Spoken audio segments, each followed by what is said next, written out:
The pact that Saudi Arabia and Pakistan have signed is without a doubt a major geopolitical move. At its core, this agreement is a mutual defense pact. That means if one of them is attacked, the other is obligated to consider an attack on themselves. Saudi Arabia is calling it a comprehensive defensive agreement that covers all military means. So that includes conventional forces and, as a big talking point, a nuclear dimension. Benefits to Saudi Arabia. For Saudi Arabia, the pact is essentially a way to diversify its security guarantees. Traditionally, the kingdom has relied heavily on the United States for its defense needs. But with the shifting sands of global politics, especially after incidents like Israel's strike on Qatar, Saudi Arabia is looking to have more than one safety net. By bringing Pakistan into the fold, Riyadh gains a sort of backup nuclear deterrent. While Saudi Arabia isn't becoming a nuclear state itself, the pact implies that if anyone messes with them, they might have to think about Pakistan's nuclear arsenal as a factor. It's a form of deterrence. Beyond the nuclear angle, Saudi Arabia also benefits from Pakistan's conventional military experience. Pakistan has a well-regarded military with real combat experience, and that's something Saudi Arabia values as it tries to shore up its own defense capabilities. Benefits to Pakistan? For Pakistan, the pact isn't just about security. There's a big financial angle here. Pakistan often faces economic difficulties and is frequently on the brink of financial crises. This agreement opens the door for Saudi investment into Pakistan's economy, whether that's in infrastructure, energy, or other critical sectors. In other words, it's a financial lifeline and a strategic partnership rolled into one.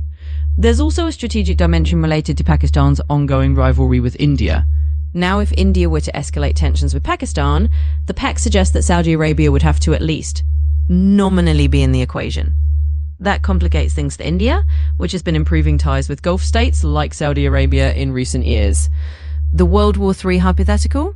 The idea that this could be a spark for a broader conflict involving major powers. If tensions in the Middle East were to escalate, and then Saudi Arabia found itself attacked, Pakistan would be treaty-bound to come to its aid. If that happened, you could imagine a chain reaction. If Pakistan steps in to defend Saudi Arabia, you might see China and Russia, who have close ties with both countries, offering their backing. On the other side, Israel could look to its Western allies, the US, the UK, and other European nations to come to its aid. In a scenario where all these major powers line up on opposing sides, you've got a recipe for a broader conflict. That's the kind of scenario people worry about when they talk about something escalating into a World War III situation. Of course, that's a worst-case scenario. Realistically, all these countries have strong incentives to avoid a full-scale global conflict. But the point is, this pact does add a new layer of complexity to the security landscape, what means that any regional conflict involving Saudi Arabia and Pakistan could potentially draw in larger global powers on both sides. Each Gulf state has its own relationships and strategic interests, so it's not a one-size-fits-all situation. Qatar, for example, has had a somewhat independent foreign policy stance in recent years. It has faced a blockade from its Gulf neighbors and has developed strong ties with Turkey and Iran as a way to balance its relationships. While Qatar certainly values security partnerships, it might be more cautious about entering into a formal defense pact that could draw it into a wider conflict. Qatar has been trying to position itself as a mediator and a diplomatic player, and it might not want to jeopardize that role. As for other Gulf nations like the UAE or Kuwait, they might have different calculations. The UAE has been building a strong relationship with India and may be less inclined to sign a pact that could put it at odds with New Delhi.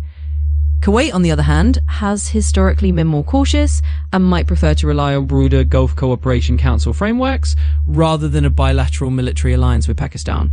In short, while it's possible that some Gulf nations could explore closer defense ties with Pakistan, each of them will weigh their own strategic interests carefully. They'll consider their relationships with other major powers, their regional roles, and the potential risks of being drawn into larger conflicts. So while the Saudi-Pakistan pact might be unique, it could set a precedent that others might consider, but each on their own terms. It's all part of the evolving landscape in the Gulf and South Asia. From Israel's perspective, this agreement is likely to raise some significant concerns. Israel has always been very cautious about any shifts in the regional balance of power, especially when it comes to nuclear capabilities. The idea that Saudi Arabia now has a sort of implicit nuclear backing from Pakistan will be something that Israeli strategists will be watching very closely. Israel has a long-standing policy of maintaining a qualitative military edge in the region. That means they want to ensure they're always a step ahead in terms of military capability. The idea of Saudi Arabia having a nuclear deterrent, even an indirect one, could be seen as a potential challenge to that edge. Another layer is how this affects Israel's relationships with Gulf states. In recent years, Israel has been working to build quieter ties with countries like the UAE and Bahrain under the Abraham Accords. They've been trying to create a regional coalition of sorts against common threats, particularly Iran.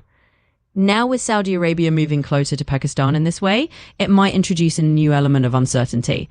Israel will also be thinking about the implications for its own nuclear policy. Even though Israel has never officially confirmed its nuclear arsenal, it's widely understood to have one. They've always maintained that they won't be the first to introduce nuclear weapons into the Middle East, but they've also taken action in the past to prevent other regional powers from developing nuclear capabilities. With this new pact, Israel might feel that it needs to be more vigilant about any shifts in the nuclear balance.